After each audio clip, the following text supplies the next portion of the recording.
Hey everybody, welcome back to the channel. My name's Corey McKinney. If you've been watching my videos for a little bit, you know that I've just started a journey through Brazil and their country's history as it pertains to football. And so we're going to get into a video today called How Brazil's Slums Became the Ultimate Football Factory. Let's dive in. In the heart of Brazil's sprawling favelas, where poverty and adversity prevail, a unique phenomenon is born. And another one. And another one.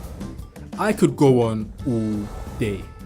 Amidst the narrow alleyways and makeshift homes, a breed of extraordinary athletes emerge. In the face of limited resources, they transform rundown corners into their personal arenas, honing agility and adaptability on the most uneven terrain. Self-taught masters of the game, they learn through trial and error, emulating their idols with unparalleled creativity. But it's not just their skills that set them apart. It's the unbreakable spirit of camaraderie and community which fuels their rise. For these players, football isn't just a game, it's their ticket out of poverty, their chance to provide for their families, and their pursuit of a better future. From the depth. Yep, so that's actually a really good point to go ahead and dive in on that, to say these guys see it as a way out of poverty, out of what they experience day to day through hardship, and into a way that they can provide for their family and really just have a better life. You know, I've seen a lot of people comment in my videos that that's gonna, America's never gonna really rise up to that potential because we don't struggle the same way. We don't have the same, kind of lifestyle that's around soccer, where it's basically your life's religion, right? And so I see that, Brazil's the most dominant team when it comes to World Cup victories and things like that, and so it makes a lot of sense. And they've produced incredible talent: Ronaldinho, Ronaldo, Neymar, Pele. So you see all these guys coming out of this, and so that's their drive to do it. You see the same thing in American football, though. A lot of guys, you hear the story all the time in the draft, where a lot of guys will say, they get up there, they get picked in the top 10 or whatever, and they're giving their speech, and they're like, yeah, I want to shout out to my mom when we were sleeping in a car for 5 years. I knew that I had to do this. I knew that I had to be great. So poverty becomes a really big driving factor for these guys, and it's cool to see that it really it crosses cultural bounds even into this. Of adversity to the pinnacle of success, the favela athletes stand as a testament to the unshakable human spirit. And it's these favela athletes that have propelled Brazil to the pinnacle of football. Astonishingly, while favelas are home to only 6% of Brazilians, almost half of Brazil's 2022 World Cup squad hail from these vibrant communities. Wow. But how do they do it? The favelas aren't the only poor area in the world, right? Today, we'll explore the 5 key reasons why the favelas have propelled Brazil to the top of the footballing universe, and what better way to start than with the daily challenges that these young Brazilians face.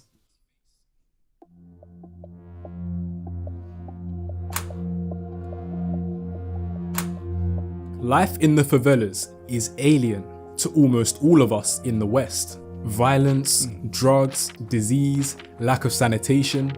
You name a problem, they've probably experienced it. Yet, amidst these immense struggles, there is a glimmer of hope.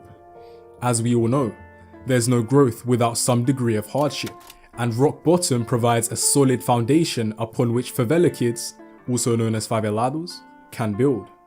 Adversity in their daily lives fuel a deep passion for football and a hunger for success that burns within the hearts of the people. Football becomes more than just a game. It becomes a lifestyle, a religion.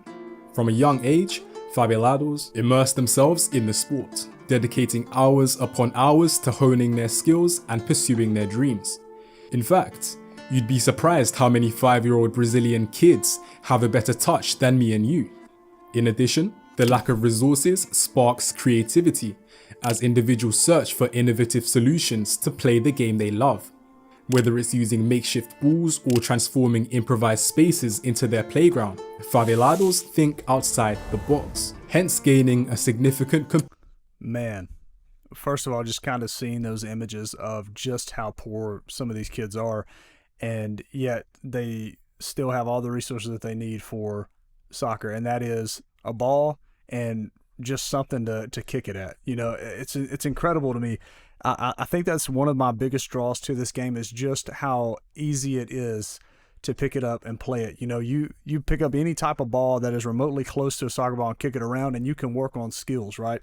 And you can start honing these things in, and you could see this even in the poorest parts of the country, of countries, all the way up to the richest parts of some countries. And so it's really, really cool. Also, thinking like how he's talking about outside the box, I know in Diaz, with the way that he would coach his team, to think outside the box and play outside the box in ways that a lot of people aren't used to, you start to see that mindset coming about as these guys are picking up on different skills and stuff that they have. I like the mention that he said of the 5-year-olds that probably have more touch than we do. He's probably absolutely right. There's probably some 5-year-olds that can school some college kids here in America. So it's pretty incredible to see. Competitive advantage. But we'll dive deeper into this aspect a little later on. So, while it's their individual resilience that instills a strong drive and passion within Favelados, it's their sense of unity and community that really propels them to the next level. In these vibrant communities, football is more than a game, it's a way of life. But it wasn't always this way. When the English first brought football to Brazil in 1894, the sport carried with it both elitist and racist undertones. Considering that the majority of the Brazilian population was mixed race, illiterate, and low income, they were excluded from the sport altogether. As a result, the first established football clubs in Brazil had racial and income restrictions. If you weren't white and of high income, then forget about it. There was no entry.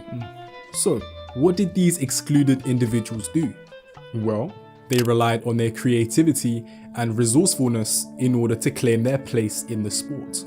They took it upon themselves to play impromptu pickup matches wherever they could find space, whether it was on the bustling streets or the sandy beaches.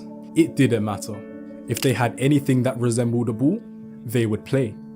These grassroots matches became the birthplace of a new era, where football was embraced by the marginalized communities, transcending both social and economic barriers. Since then, it's been cherished and passed down through the generations, weaving its way from the lower class populations of Brazil in the late 1800s to the modern day favela communities. In fact, you could take a trip to Rio today and you'd see this legacy firsthand. In a world where technology has taken center stage, captivating the attention of children seemingly everywhere, the favela community still seems very deep rooted in preserving their passion for the game. Now, let me ask you a question.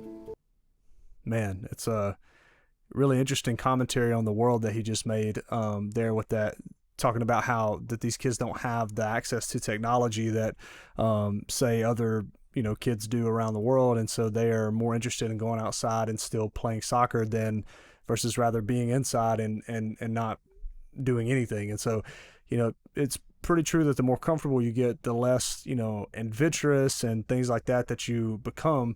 If it's not a screen, then you want nothing to do with it. And so it's to their athletic benefit that they don't have access to these things. It's pretty interesting to see, and it really makes me wonder how long some of these poor countries are going to stay dominant in the sport, because it's pretty interesting there. This is a really good video. Back when you were young, filled with hope and aspirations, did you ever find yourself aching to pursue your dream of becoming a professional footballer? But then, like a gust of wind, your parents shot down your dreams, urging you to take the safer bet of becoming a doctor or a lawyer.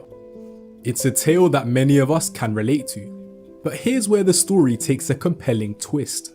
In the favelas, these dreams aren't just distant fantasies. They're a lifeline for many young kids who don't even have the luxury of that so-called safer bet. For them, football becomes the ultimate one-way ticket out of poverty, paving the path to a lavish lifestyle that they've seen so many of their idols walk down before. Indeed, the inspiration drawn from their idols like Ronaldo and Pele plays a significant role in the aspirations of these young kids. For years on end, they have watched in awe as these football legends showcase their skills on the grandest of stages.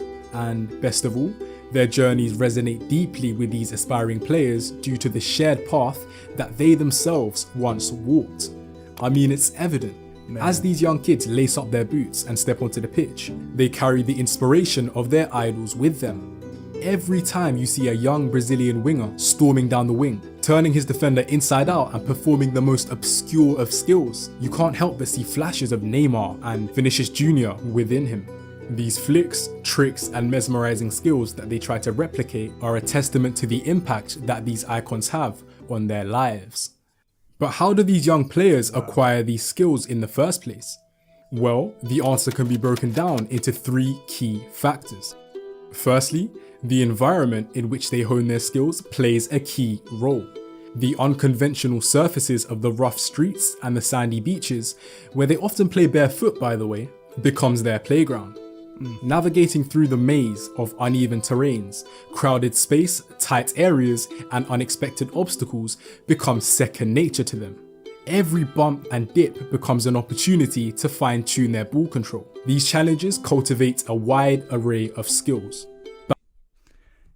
Every bump and dip becomes an opportunity for them to fine-tune their goals. Man, I tell you what, that's actually so interesting, because I feel like, you know, if you take somebody from the first world and put them on a surface like that, whether it be basically a basketball court with a net set up on it, or this really busted up field that they're out there playing in, and it's going to be a bunch of complaints. Hey, I'm going to roll my ankle, I'm going to do X, Y, and Z, versus seeing it as an opportunity to make yourself better because you're having to navigate difficult terrain.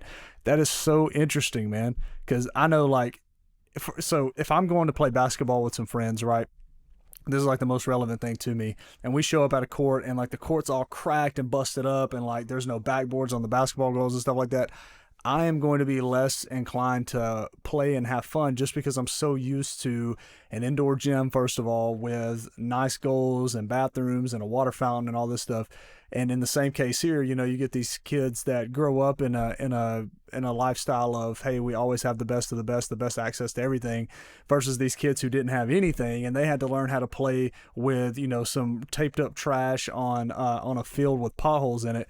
And you see automatically that these kids here are going to have the upper hand because they had to go through something, they had to suffer something, they had to endure something in order to become better.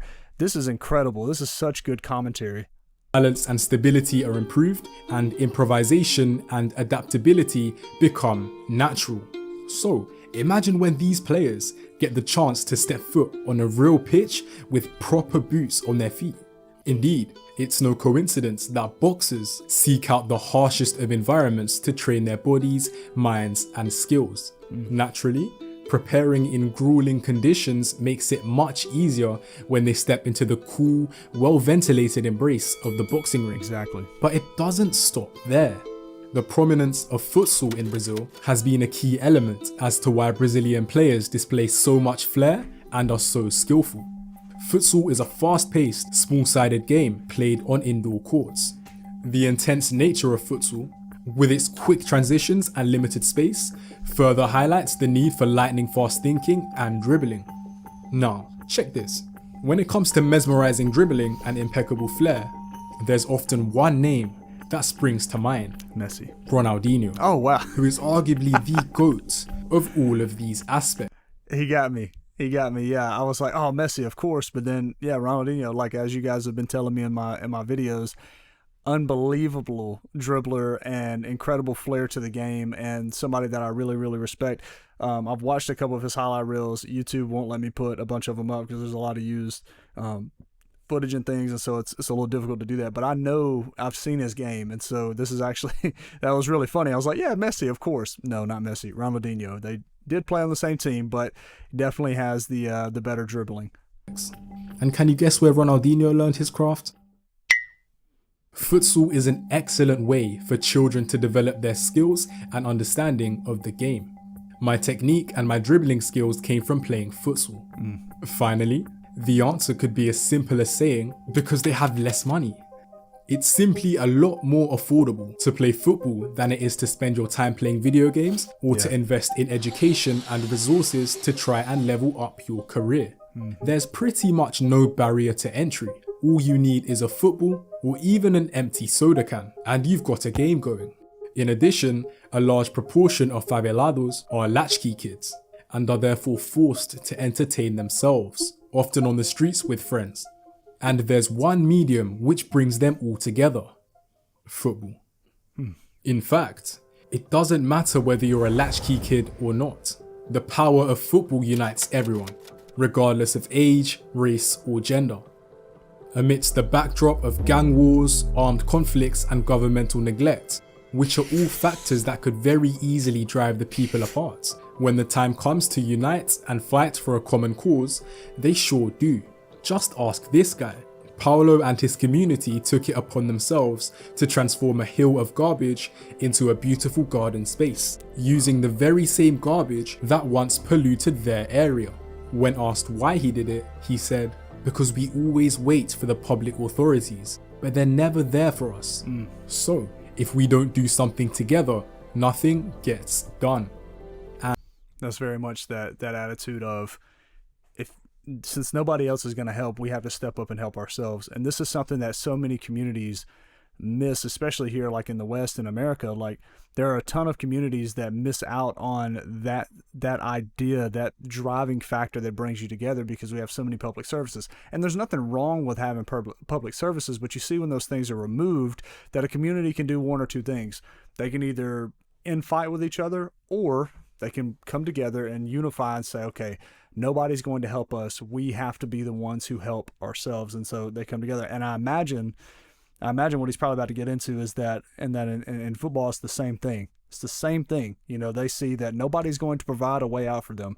Nobody's coming in on a white horse saying, hey, I'm going to pay for everything for you guys. So they have to do it themselves. And how do they do that? Well, they elevate themselves to the highest playing ability imaginable. And when it comes to football, it's no different. When Brazil takes to the field on the grandest of stages, something magical happens. The collective energy of a whole country converges, all united by the shared expectation of success. You can almost feel this energy leaking through your TV screen. You can also see this energy in the streets.